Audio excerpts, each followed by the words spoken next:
Amen. So praise the Lord. Welcome uli sa ating morning revival preview. At ang schedule natin ngayon ay week 2, day 5. So Friday. Sa mga kapatid, magbabasa na ako ng mga Bible verses natin. 1 Thessalonians 2:5. But even as we have been approved by God to be entrusted with the gospel, so we speak, not as pleasing men, but God, who proves our hearts. Amen. So, i-highlights natin dito yung approved by God. So, mahirap ma-approve ng Diyos. Pero dito, nagpatotoo si Pablo, okay, na siya ay inaprubahan ng Diyos at pinagkatiwalaan ng Diyos na isalita ang Ebanghelyo. So, maganda mga verses ito. 1 Peter 1:7, so that the proving of your faith, much more precious than of gold, which perishes, though it is approved by fire, may be found unto praise and glory and honor at the revelation of Jesus Christ. So, bigyan natin ng highlights yung proving of your faith. Okay, at binigyan pa tayo rito ng pagsasalarawan na ito ay katulad ng pagpapadalisay ng ginto. At sa pagpapadalisay ng ginto, ang ginagamit dyan ay apoy. So mga mga pagsasalarawan. Amen. God's entrusting depends on His approval, which comes out of His testing. The apostles were first tested and approved by God, and then were entrusted by Him with the gospel. Hence, their speaking, the preaching of the gospel was not of themselves to please men, but of God to please Him. Amen. So may mga salita rito binabanggit sa atin, katulad ng entrusted. So ang Diyos ang nagtitiwala o nagbigay ng pagkakatiwala. No? At dahil dito, pinagkatiwalaan niya si Pablo, sapagkat si Pablo ay inaprubahan niya. So, approve. Kapag inaprubahan ka ng Diyos, pagkakatiwalaan ka ng Diyos. Bibigyan ka ng paglilingkod. At yung paglilingkod na yan ay nanggaling sa kanyang pagtitiwala. At yan ay nanggaling sa kanyang pag-a-approve sa iyo. So lahat tayo ay nasa isang situation na kailangan ang approve o pag-a-approve ng Diyos mismo. Amen. Sapagkat kung tayo ay na-approvehan ng Diyos, magkakaroon tayo ng paglilingkod na kung saan ay ipinagkatiwala sa atin ng Diyos. Amen. Amen. Okay, so proving is testing for approval. It is the trying, the proving of faith, not the faith itself, that may be found unto praise. Of course, the approval of faith comes out of the proper faith. The stress here is not on faith, but on the proving of faith by trials that come through sufferings. Amen. So may mga trial na sinasabi rito na ginagamit ng Diyos para testingin at aprubahan ang ating pananampalataya. Sa English kasi ang ginamit niya ay proving of faith. Yung faith ay hindi yun ang talagang tinetesting o ina-approve. Kasi faith na yun eh. Okay? Kundi ang pinag-usapan dito, the proving of faith. Okay? Yun ang tinetesting. Okay? Ang pag-a-approve ba ng iyong pananampalataya. So yan yung sinasabi sa atin dito. Okay? At dahil dito, may binabanggit sa ating mga bagay na katulad ng trials o pagsubok. So yung pagsubok, kadalasan hindi ito masarap. No? So, kaya nga ginamit yung metaphor na ang ginto ay pinapadalisay ng apoy. So yung ginto hindi naman umaangal yan. Pero kung makakaangal yan, apoy yan eh. No? Pero tumutulong yan, okay, upang mapaganda yung ginto. Ganon din yung ating pananampalataya. Dumadaan sa trials, no, upang yung proving of faith, okay, ay ma-approve. Amen. So endurance produces approvedness. Amen. So endurance. So ginamit yung salitang endurance. Yung endurance kasi, ito ay pwede natin sabihin, isang virtue ng tao. Katangian ng tao, endurance, kayang magtiis, matibay, no, malakas sa panahon ng mga tribulation. So kailangan natin yan. At sinasabi natin, ang tao, by birth, wala naman talagang endurance eh. Wala tayong pagtitiis. Tayo ay mga taong walang pagtitiis, walang pasensya. Diba? Kaya yun ang dahilan kung bakit kapag ang isang tao ay kulang sa paglago sa buhay, mareklamo, ma-react sa panahon ng mga kapighatian, pagsubok, no, panahon ng pagtanggap ng mga pagwiwika ng mga kapatid, pagwawasto, no, hindi nila kaya. Kaya dahil wala silang pagtitiis o endurance o tibay ng loob. Kaya ito ay isang kagalingan, no, na kailangan ma-develop sa atin. No, ang kagalingan ng pagiging matiisin o matibay, malakas, no, sa panahon ng mga pagsubok. So hindi basta-basta yan. Siguro pwede ko sabihin, ito ay resulta, no, ng isang pagsasanay o mga kaayusan na nilagay ng Panginoon sa kapaligiran natin. Uhubugin niya, para i-culture niya itong character. No, pwedeng sabihin character siya pag-uugali, o pwede natin sabihin na katangian siya o kagalingan na pantaong kagalingan, pagiging matiisin. So hindi basta-basta yan. Okay, so huwag ka sumuko. Huwag mo sabihin na hindi ko na kaya to. So kung hindi mo na kaya, mag-iisip ka na ng paraan. Pero kung paano, kung yan ay isinaayos ng Panginoon sa iyo, yung kapaligiran na yan, diyan kanya inilagay upang i-mold ka. Paano yan? Aalis ka ba? Lalayasan mo ba? Iiwasan mo ba? Iiwanan mo ba? No. So, kailangan maging malinaw tayo na lahat ng bagay sinasaayos ng Panginoon upang tayo ay ma-approve. No, matamo natin ang pag-approve ng Panginoon. Sapagkat kung hindi ka na-approve ng Panginoon sa panahon na ito, no, magiging mahirap para sa darating na panahon. Kaya yung proving of faith, paulit-ulit na sinasabi dito. Amen. Amen. At times, it is difficult for young brothers to have the approval of others.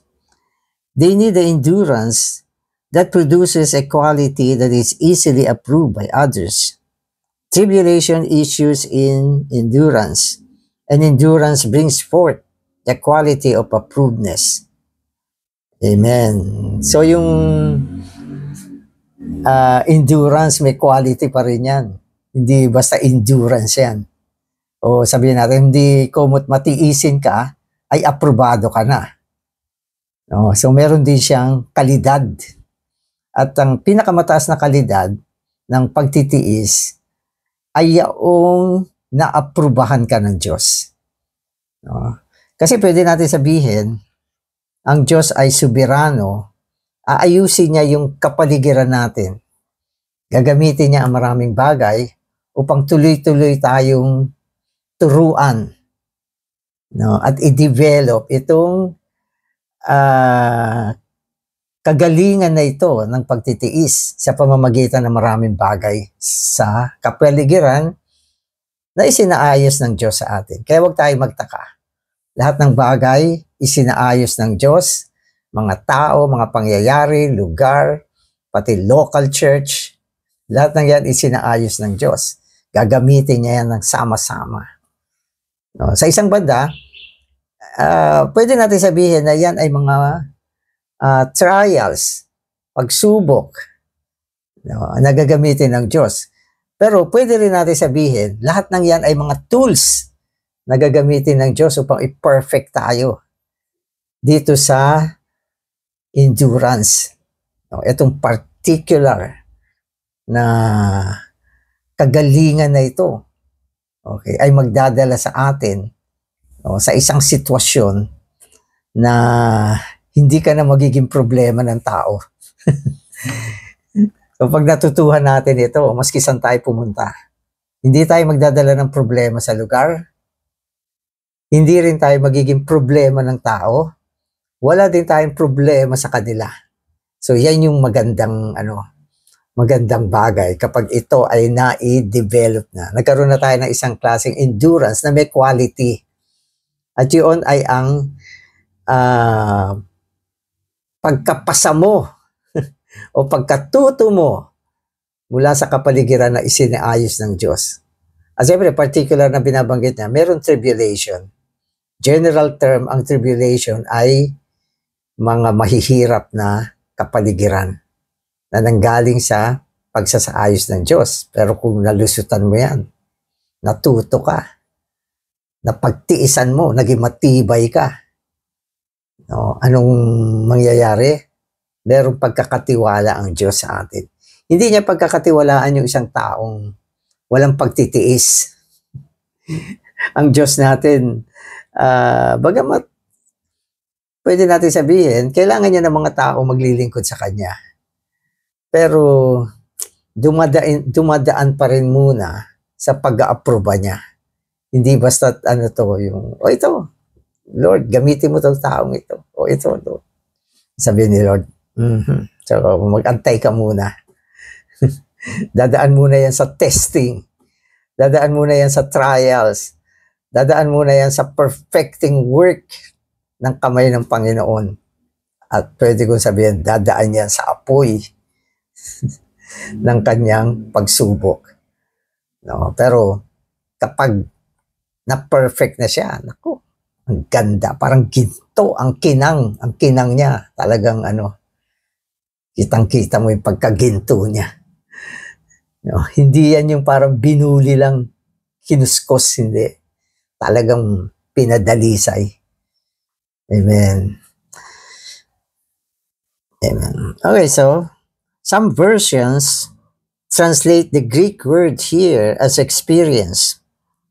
This is correct for approvedness, includes experience. However, it is not primarily the experience itself, but the attribute or virtue that is acquired through the experience of suffering. The more you suffer, the more you have endurance, and the more the virtue of approvedness will be produced. Approvedness is not an attribute that we have by our natural birth. Amen. So wala tayong attribute. No?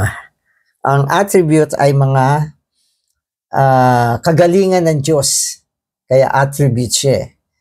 At naniniwala ako, itong pinabanggit natin dito na pagtitiis o endurance, hindi ito ordinaryong endurance. Ito ay hindi rin ordinaryong kagalingan ng tao. Ito ay attributes na naihayag sa ating pantaong virtue. Kasi ang Diyos, pag pinerfect tayo, hindi lang niya pine-perfect yung ating humanity. Halimbawa, yung pagiging mapagpasensya. Hindi ka niya ipe-perfect na maging pasensyoso ka. Kundi ipe-perfect ka niya sa pamamagitan ng kanya sarili. Hanggang sa yung pagkapasensya mo, patience mo, ay maging si Kristo.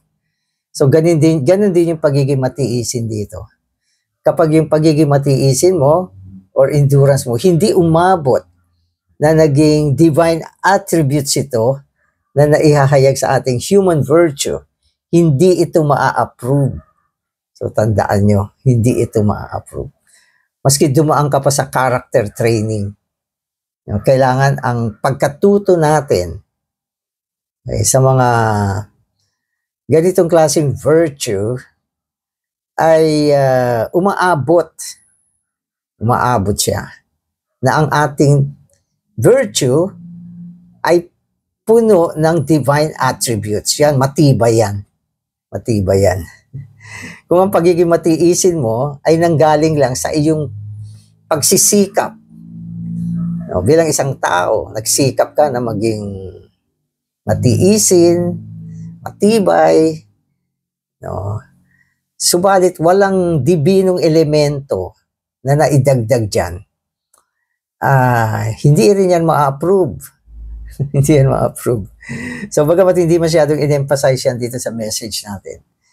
Pero, sa punto ng ekonomiya ng Diyos, ang lahat ng bagay na na-approve ng Diyos sa atin ay mga bagay na tigmak ng dibinong esensya.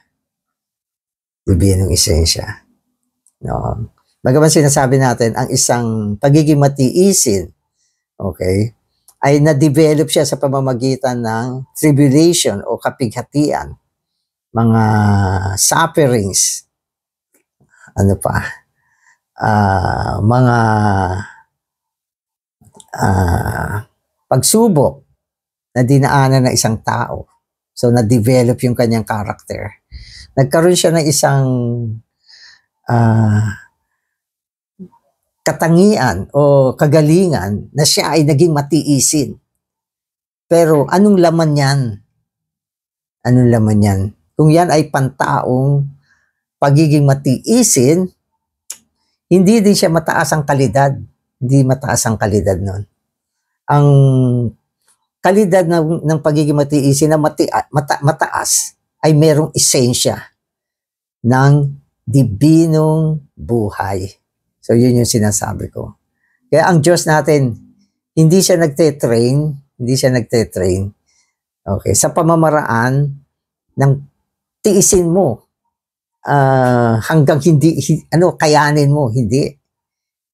Ginagamit niya yung kanyang biyaya para malusutan mo yung mga bagay niya. At sa panahon na yan, merong paglalalin, pagtitigmak ng buhay. Hanggang dumating yung panahon. Meron ka na bang pagtitiis? Meron na po. Okay, so titignan ng Diyos kung approve yan. Oh. So yung iyong endurance, nakita niya, ay si Kristo. Oh, approve ito. Okay, so matibay talaga. Kaya marami mga kapatid, hindi nila makaya yung kapaligiran nila. Hindi nila matiis yung mga taong kasama nila, mga pagsasaayos. Okay, dahil wala sa kanila yung pagtitiis na naaprubahan ng Diyos. Kung minsan, pwede ko sabihin, it takes time din. Amen. Pero yan yung pinaka-topic natin. Amen. Tapos sabi niya, ito ay experience. Yung approvedness sa Greek ay experience. Ibig sabihin, yung pagiging approved ay dumaan sa experience. Subjective siya. So, yun yung walang believer na natuto by theory o by lecture. Sa lang yan, sa school lang yan. Maging sa school yung mga lecture, kung walang kaakibat na karanasan, hindi rin matibay eh. No? At ang Diyos natin, hindi lang siya nagte-train sa atin sa pamamagitan ng lecture, kundi dinadala niya tayo sa karanasan hanggang sa yung approvedness niya, okay, ay naging experience natin. Amen. Amen. So consider the example of raw gold. Although it is genuine gold, it is raw and unattractive. It needs a purifying fire. The more the gold suffers the burning of the fire, the more unapproved quality will be produced. Amen. So yung raw gold, hindi pa naman ako nakakita ng raw gold. Kasi sa mga mining yan na nakikita. So, pero pagkaalam ko, kapag kinuha nila yan, may mga kasamang lupa. No? Kung minsan hindi mo nga masyadong makita yung gold So, ganun. May mga kasamang lupa yan. Hindi siya maganda. Walang attraction. Alam mo, binigyan ka na isang tumpok na raw gold. O, sa'yo na yan, ginto yan. So, baka ilagay mo lang sa paso. So, wala siyang attraction. Kasi raw. No? Parang isang kapatid din. No? Hilaw pa. Walang nag-appreciate. Walang nag-approve. Lalo yung binanggit niya, mga young people, mga hilaw. Okay, walang approvedness. Hindi pa na-purify. At hindi pa mapagkatiwalaan na mga paglilingkod kasi hilaw No? Pero pagkatapos na ang isang ginto ay dinaan na sa apoy, yung purification. Talagang susunugin niya lahat yung mga impurities. Mawawala na lahat yan, impurities. Dadaan siya sa apoy. At pagkaraan ng isang panahon, na-purify na siya. Ang ganda niya. Oo, ang ganda na niya.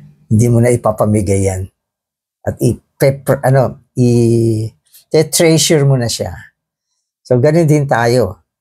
Habang dumadaan tayo sa mga trials, okay, unti-unti na purify tayo. So, yun yung proving of faith. Amen. Amen. So, perhaps, many young people are like raw gold. They do not need polishing or painting. They need burning. Some of the saints who love the Lord have an amount of life and light. Because they have these things, they think that they are suitable to work for the Lord. However, they lack approvedness. Meron kang light, maganda na yan.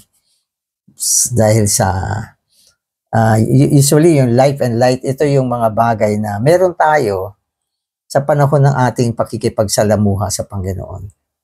So yung buhay, nandiyan dyan. Yung liwanag, nagiging gabay natin. Pero kulang yan. Hindi ibig sabihin na meron ka ng buhay at liwanag.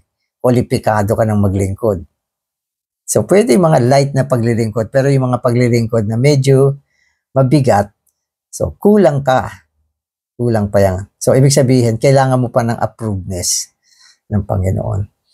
At yung kanyang pag-approve ay dumadating sa panahon na ang isang kapatid, okay, ay nagkaroon na ng endurance. Ibig sabihin, dumaan na siya sa mga trials, sa mga tribulation, sa mga mahihirap na sitwasyon. Okay, at naging matibay siya sa panahon na yan. Naging matibay siya. Nananatili pa rin siya. Katulad nung kwento ni Watchman Nee, madami silang inalagaan ni Sister Margaret.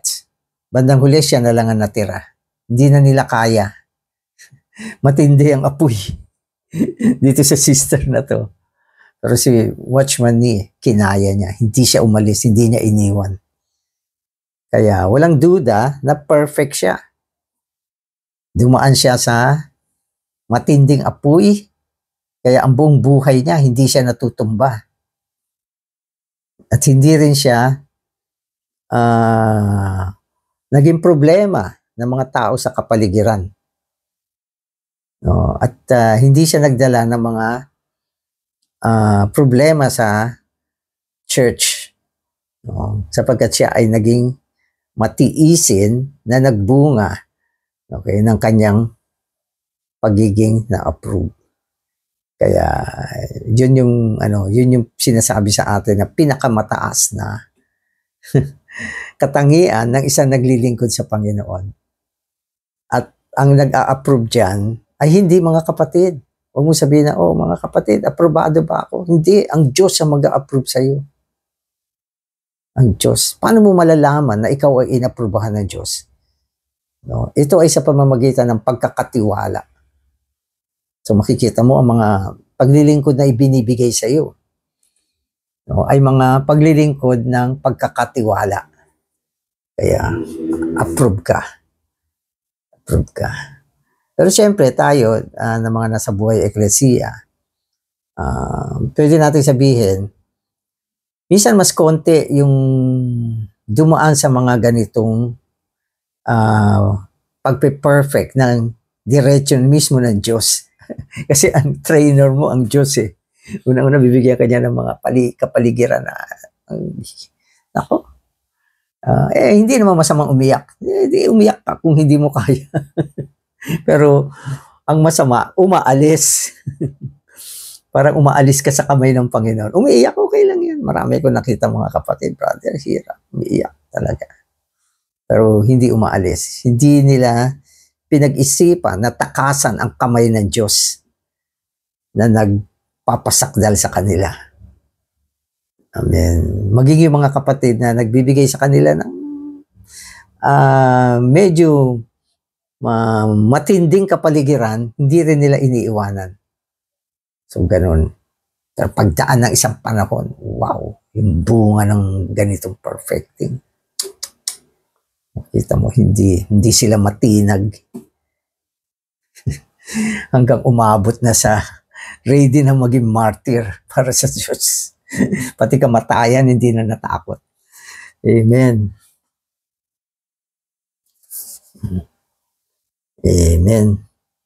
So, on the one hand, they can be productive wherever they go. On the other hand, they are raw and lack the virtue that makes people happy, sweet, and comfortable. They have the opposite of approvedness. What we may call disapprovedness. If we have the virtue of approvedness, we will not be a problem to others.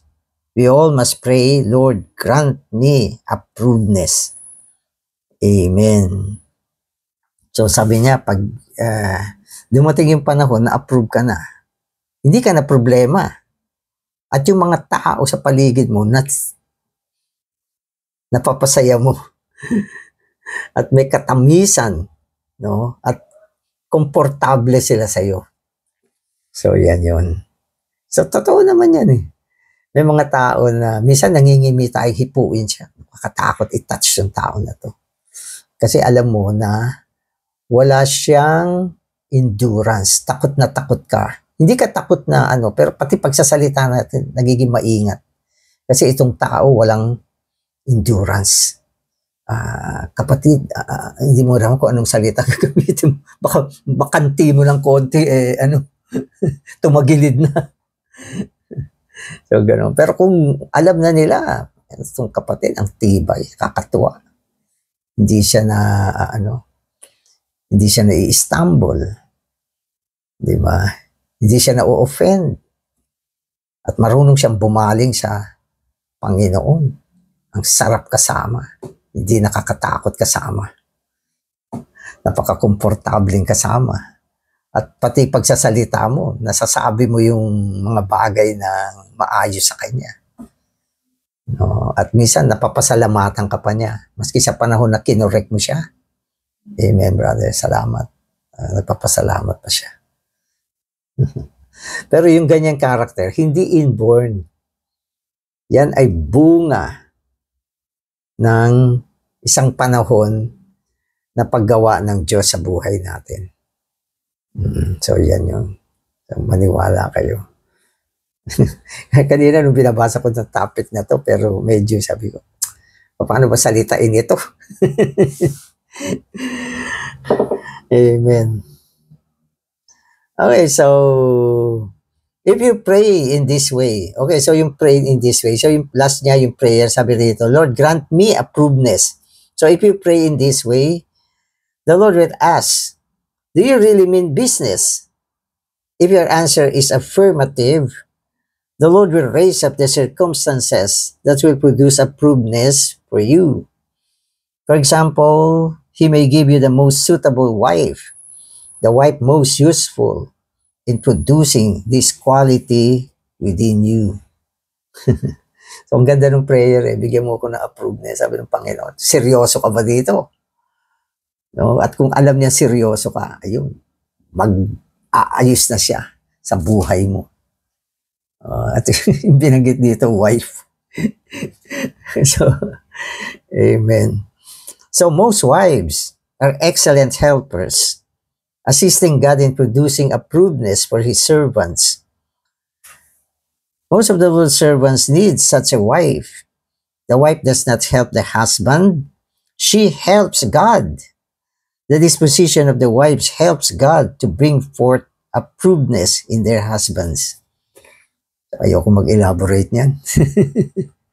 Kung paano, sabi niya yung mga wife, ang iniisip ng brother ay nakakuha siya ng asawa para tumulong sa kanya. Tumulong, siyempre, pag may asawa, maraming tulong ang nakukuha ng isang brothers. Pero ang tinutulungan ng wives ay yung Diyos upang makalikha doon sa brothers, doon sa husband. Okay? Ng isang kalidad na ma-approve siya ng Diyos. So, yun ang sinasabi sa atin. No? Kaya, yung pagkakaroon ng isang wife, okay, na naging katulong ng Diyos, okay, upang ma-perfect ang isang husband, okay, ay sagot sa kanyang dalangin na gusto niyang ma-approve siya. Amen. So, kaya, huwag na tayo magreklamo. Okay, ang Diyos ay soberano. Amen. Okay. So, God is sovereign. Many of us realize that we have not only been called, but also caught. We must be a slave of Christ Jesus. We have no other choice. I must be the Lord's slave. Amen. So, ang Diyos natin ay soberano. Hindi lang niya tayo tinawag, kundi tayo ay binihag niya at ginawa niyang mga alipin. At bilang mga alipin, nasa ilalim tayo ng kapamahalaan ng Diyos. At ang Diyos natin ay mabuti, nagmamahal sa atin, at ang hangad niya ay perfect tayo.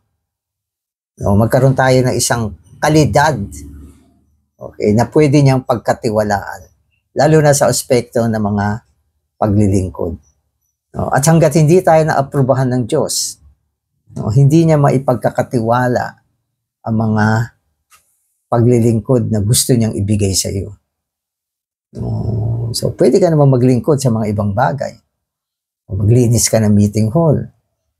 Kung marunong ka mag-drive ka ng mga gospel car, manundo ka, hatid ng mga kapatid. Pero maging yan, kailangan mo pa rin ng isang mataas na uri ng karakter ng pagiging matiisin. Sabagat nakakita rin ako sa mga nagdaang panahon na maging yung mga Levitical na work, ang dami nagre-reklamo. Wala sa kanila yung isang kagalingan, no, na kailangan ng isang alipin ng Diyos. Amen. Kaya patuloy na sinasabi rito, isang pagiging matiisin na dumaan sa pagsasaayos ng Diyos at inapruba ng Diyos, no, upang ikaw ay maging isang mabuting lingkod ng Diyos bilang alipin niya. At kung naabot mo yan, saan ka man pumunta, Okay, magiging blessing ka.